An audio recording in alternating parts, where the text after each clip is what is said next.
If I fight him again, I knock him out. What's that? What are they gonna say? Oh, you already did that. Oh, it's 3-2. Yeah, yeah. No, best out of 7. I'm like, bro, I'm 34, man. Yeah. I've only got certain more fights left. Why am I gonna fight the same guy how many times? I just want to prove to myself that you can do it. And it was like you said, that's We've already witnessed 4 clashes between these legendary athletes. They've even managed to prepare other fighters for a duel with each other, where the Hunter won convincingly. But the last fight between Stylebender and Predator ended badly for the current champion. But this leaves the possibility for the last meeting between 2 sworn enemies, which certainly takes place in the near future, despite everything Adesanya says, and let's talk about this in detail. But before we start, I ask you to subscribe to our channel unless you want Pereira to test your chin in a build-up to his next title fight. Both fighters are at different stages of their careers. Adesanya begins to alternate victories with defeats at the age of 34, while the Predator conquered 2 divisions, creating a nightmare for everyone. Despite the crazy success of the Brazilian Hunter, soon he turns 37, and unfortunately for us fans, Alex doesn't have long to rule, as well as his longtime rival. But let's remember how it all began. As a rising kickboxing star, on an 11-fight W streak, a young and cocky Israel faced Hunter for the first time back in 2016, losing this fight by decision, which is still discussed today, 8 years later. Stylebender didn't accept that L, and when he finally got his highly anticipated rematch, he made a huge mistake, underestimating the one whose fist could change the direction of your life.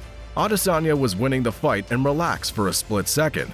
It was enough for the Hunter to shoot his prey with his deadly bow. It was the first time Israel visited the place where time doesn't exist, thanks to Alex.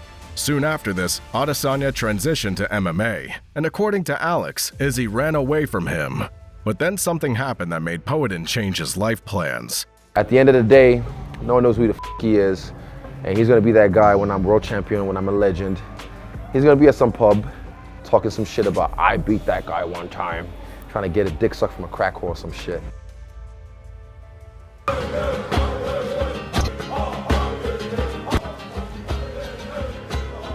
The boogeyman took Adesanya's words seriously and decided to take everything his longtime rival had worked for.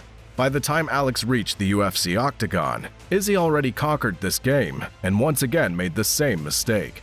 When you look at Pereira, your blood runs cold, and it's better to not underestimate him if you want to live your life. Poetin's path in the UFC cage could have been thorny if opposition to Israel still existed.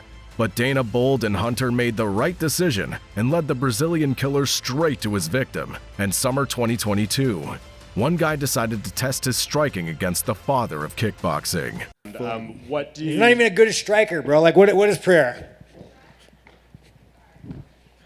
Like, the only reason to do that is because you're fucking tall, man. You're genetically gifted. If you were a normal sized fucking human being, you wouldn't even fucking be here. Your style sucks.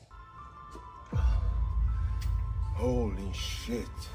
Sean said he wanted to feel Predator's left hook, and the popular wisdom says, be careful what you wish for. After a boring victory over another contender, Izzy plucked up courage and challenged his executioner, who prepared a scythe for MSG, and we finally got what we deserved. Many people believe that Izzy would destroy Alex because of his MMA experience. In the build-up to their first fight, Izzy was overconfident, while Alex silently listened to him, looked through him, and waited for the moment when the cage would be closed. The fight started, and both guys didn't retreat. By the end of the first round, Izzy almost sent Alex into another dimension with his nasty combo, almost the same as the last time they fought. But the Predator managed to recover and continued fighting. Both guys gave a crazy 4 rounds in all aspects of the fight, and before the start of the 5th, Alex was told that only the finish would save him, and he went for it. He checked on of Izzy kicks and went full berserk mode, demolishing the last Stylebender with everything he had. I was shocked by Izzy's toughness that night, but Poetin stopped Israel becoming an undisputed world champion. And even this time, Izzy didn't accept that L. Crazy, but yeah, I was fine. First thing I said to you or the ref was I was fine because I was still lucid. I was in there, but yeah, shit happened. Being the dominant champion, Adesanya received an immediate rematch saying he's coming for vengeance. The behavior of athletes seriously changed. Israel stopped underestimating Alex, while the stone-faced man believed in his integrity. This is not the sound we're used to hearing from the Hunter, and it was the beginning of the end for Pereira at 185. In the build-up to their rematch, Izzy was wearing a dog collar, saying it's his 8-mile moment and he unleashes that dog in a cage. And finally, they met for the 4th time. Izzy tried to counter Alex's kicks, but those calf kicks once again became a problem for the last stylebender. Izzy was more aggressive in the second round, and he was stopped by a nasty calf kick followed by a trademark hook and a knee.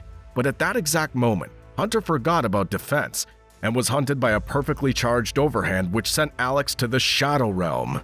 Stylebender became the happiest man on the planet, regaining his belt and closing his main gestalt, and it was from that moment his career began to decline. If you were told that after such a defeat Pereira would move up, become champion, defending his belt, while Adesanya would lose to Strickland in a one-sided fight, what would you say? What's your comments on that? Good luck with that. Good luck with that.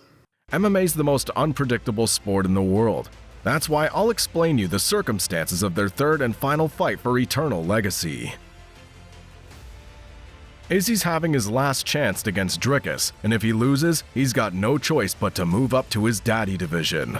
I'm sure he doesn't retire at the age of 35. Adesanya and Pereira wanted his rematch badly and may give him this option. Hey Adesanya, come to daddy.